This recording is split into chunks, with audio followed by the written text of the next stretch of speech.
CM Chandrababu Naidu కడపలో 3 రోజుల మహానాడు కార్యక్రమాలు ముగించుకుని గురువారం సాయంత్రం ఢిల్లీ పర్యటనకు బయలుదేరి వెళ్లారు.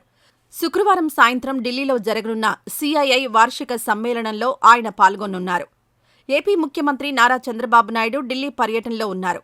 శుక్రవారం సాయంత్రం 4:30 గంటలకు ఢిల్లీలో జరగనున్న సీఐఐ వార్షిక సమ్మేళనంలో పాల్గొనున్నారు.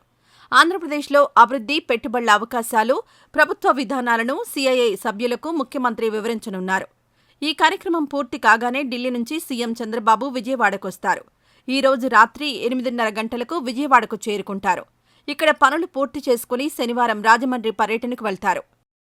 ఈ వీడియో నచ్చితే లైక్ చేయండి. అలాగే మా ఛానల్ని ఫస్ట్ టైం కనుక చూస్తున్నట్టయితే ఇప్పుడే సబ్స్క్రైబ్ చేసుకుని పక్కనే ఉన్న గంట సింబల్ని యాక్టివేట్ చేసుకోండి. అప్పుడే మేము పెట్టే ప్రతి వీడియో మీకు నోటిఫికేషన్గా వస్తుంది. అలాగే ఈ వీడియో పూర్తిగా చూసినందుకు ధన్యవాదాలు.